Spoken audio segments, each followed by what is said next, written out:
So it's the end of your fiscal year and you find you have a whole bunch of money just left sitting around in your budget. What are you going to do with it? Head on over to patreon.com/thecyberwire and become a supporter of our podcast. Thanks. Nation-state influence operations against elections prompt investigation, introspection, and policy studies. We hear about the implications of a major voter database exposure in the U.S. and about what might be done to mitigate such risks. Leaks from intelligence services seem to be inflicting collateral damage on Internet users as they find their way into criminal hands.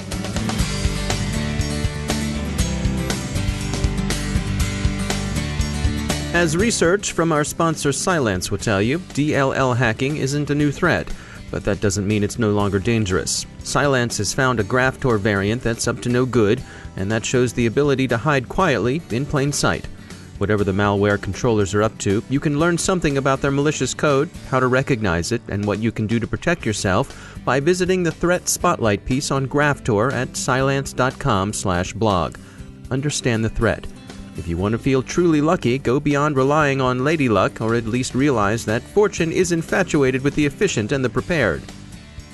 Learn more at cylance.com/blog. And we thank Cylance for sponsoring our show.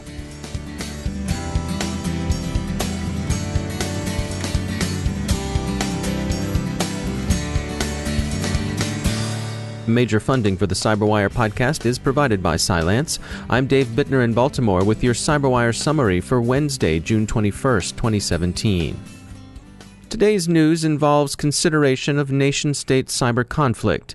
U.S. senators push the Department of Homeland Security to release a full report on its investigation into U.S. election influence operations. Former Homeland Security Secretary Johnson calls for more federal assistance with election security. New York State isn't waiting. Their governor has announced a major statewide study of election security. One election-related incident is the exposure of a voter database by Deep-Root Analytics, disclosed last week. We heard from Cybernance, whose CEO Mike Schultz shared his perspective on the incident. The exposure occurred when the data were hung out on an Amazon S3 account.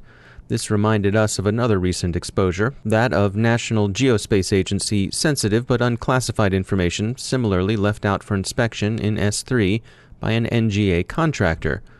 We asked Schultz, and he said the two incidents were coincidental but not surprising.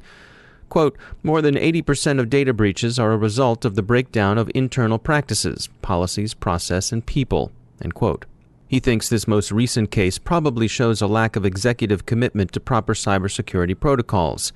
If either contractor had applied the NIST cybersecurity framework to this aspect of their practice, Schultz thinks, the exposures might not have occurred.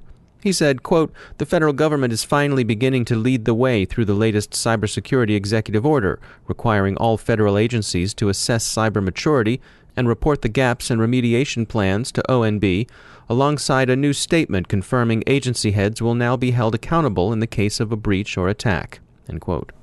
We assume that voter information of the kind left exposed is largely a matter of public record. If that's so, why are we so concerned about this exposure? Schultz told us, the expectation of privacy, a rational belief or not, is part of the American foundation of voting and political freedom. The greatest risk for organizations is not the data itself, but how the data is strung together. In one place, there might be an individual's name and address, along with others who share the address, gun ownership, opinions about abortion, religion, and other highly personal matters. However, the manipulation of that data to granularly segment society, segmentation of us versus them issues, groups, and categories of people, can be very unsettling and even illegal. You cannot publish the name and address of a person with a license to carry a concealed handgun. If an organization knows this information, they can target them to their benefit or detriment, which is not permitted in the U.S. No matter the purpose the data collector has at the time of collection, there must exist a minimum moral obligation to apply effective controls in the protection of individuals and their data, end quote. But this exposure, while it shows the risks that come with big data, shouldn't necessarily scare enterprises away from cloud services. As Schultz puts it, most hosting companies have invested heavily in processes and policies to provide the best data security available. Typically, hosting companies have outstanding security, oftentimes better than individual corporations. This data circumstance was an internal failure to adequately apply policy, process, and personal training to secure the data internally in this context for Deep-Root Analytics. It's akin to parking your car in the street and leaving the keys in the ignition." End quote. At this stage of the investigation, it seems to Schultz that the problem lies with Deep Root Analytics' use of S3 Cloud and not with the Amazon service itself. According to UpGuard's report of the discovery, it appears the security controls for this data repository were not activated. He drew 2 lessons from the incident. First, data should be collected with ethical oversight and clear consideration of security. Second, hosting of and access to data should be done under national standards for cybersecurity. We often speak of companies having teams of IT and security professionals defending their networks round the clock, 24/7. But what about small businesses, the mom-and-pop shops or one-off companies who lack the resources for a dedicated security team?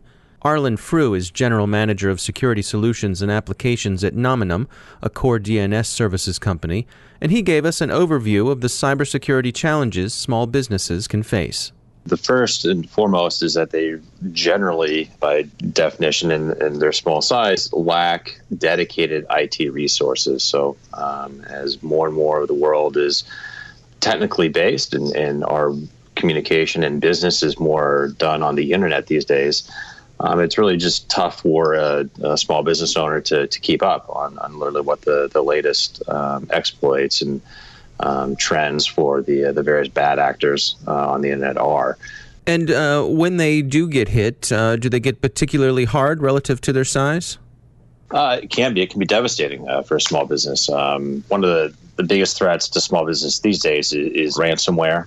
What they have found is that small business owners, because they, when that happens, they probably don't have really good backup systems or even the technical skill to quickly and effectively recover the laptop from even a good backup.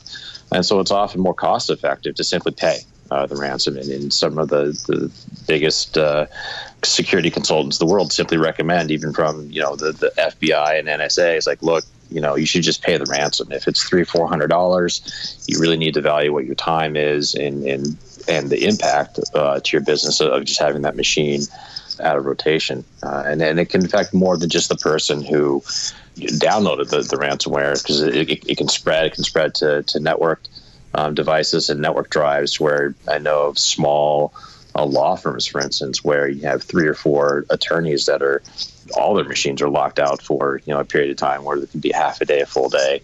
And it's simply more cost effective to pay the ransom and move forward and take more protective actions going forward than try to roll it back, as a very concrete example of why it's impactful for small businesses. And so what are your recommendations for small businesses to protect themselves?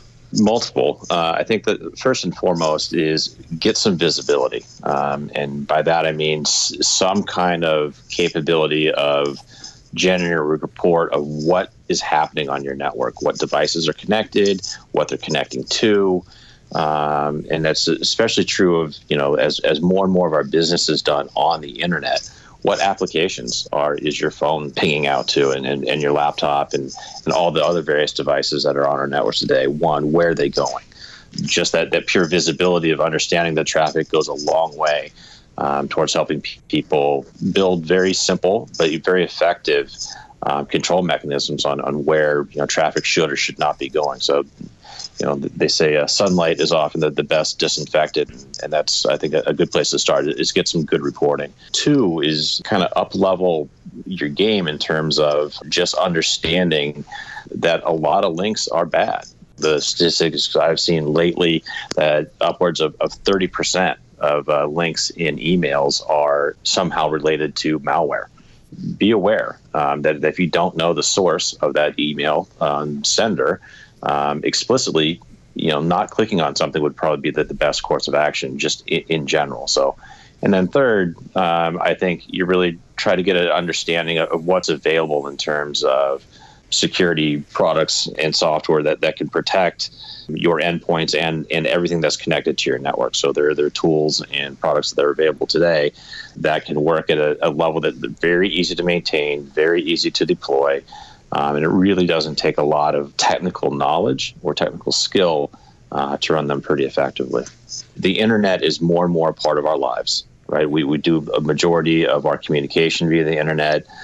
Small businesses are doing most of their business on the internet, and whether that's their accounting or their purchasing, everything is really in the kind of the digital domain these days. Fortunately, unfortunately, all the power and convenience and goodness that comes from being so connected also means that there's a level of risk in those connections as well that bad actors are learning to take advantage of. So I think the importance was just one, awareness that every time you're on the internet, you need to be aware what you're doing and why you're doing it. I think as more and more people, in our lives continue to move in that direction, it's just going to require a greater amount of diligence on a business owner's personal level. That's Arlen Frew from Nominum. The U.S. Congress also wants some answers about what appear to be and are generally regarded as leaks from within the U.S. intelligence community. The House Armed Services Committee is looking into establishing closer oversight of the intelligence community, particularly with respect to cyber operations. NSA itself seems likely to receive an enhanced Inspector General's office as the agency responds to a Defense Department investigation into past leaks, including progress made since the Edward Snowden affair. Leaks from U.S. agencies are also regarded as having produced significant collateral damage as tools and information found their way into criminal hands. Dr. Webb, for one, is tracking the progress of such tools as they're used to infect machines with Bitcoin mining software.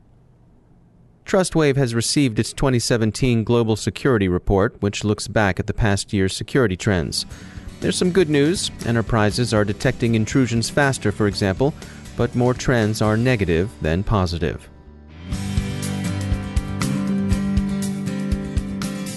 Now I'd like to share something about orchestration from our sponsor Threat Connect. You know them as experts in intelligence, but they also know a thing or two about orchestration. Threat Connect arms organizations with a powerful defense against cyber threats and gives them the confidence to make strategic business decisions on the basis of that accurate, realistic appreciation of the threat that's essential to sound risk analysis.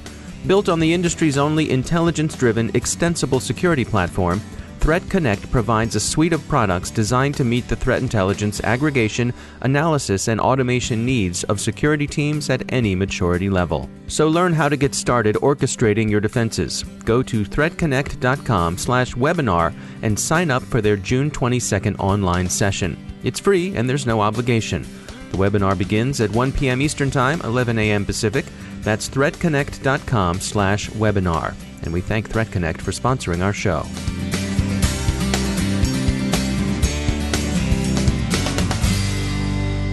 And I'm pleased to be joined once again by Professor Awais Rashid. He heads the Academic Center of Excellence in Cybersecurity Research at Lancaster University.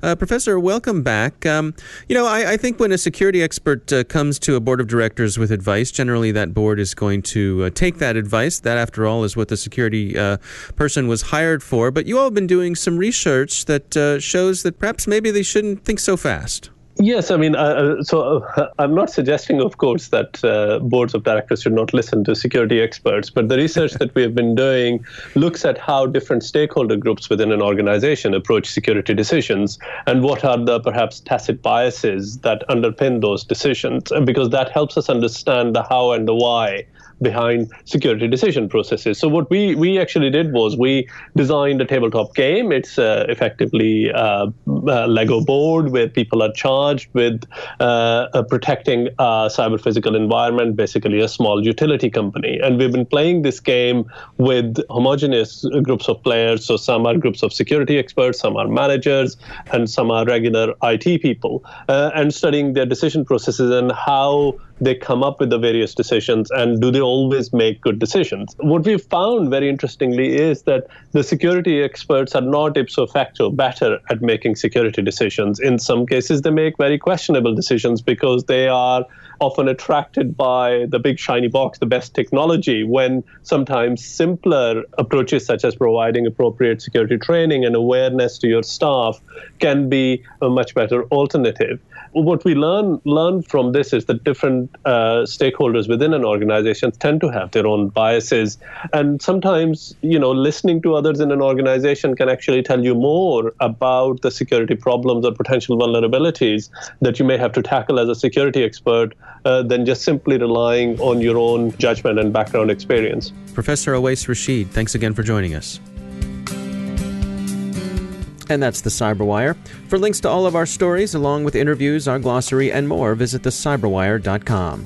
Thanks to all of our sponsors who make the Cyberwire possible, especially to our sustaining sponsor, Cylance. To find out how Cylance can help protect you using artificial intelligence, visit cylance.com. Thanks to all of our supporters on Patreon. You can find out more at patreon.com/thecyberwire. The Cyberwire podcast is produced by Pratt Street Media. Our editor is John Petrick. Social media editor is Jennifer Iben. Technical editor is Chris Russell. Executive editor is Peter Kilpie. And I'm Dave Bittner.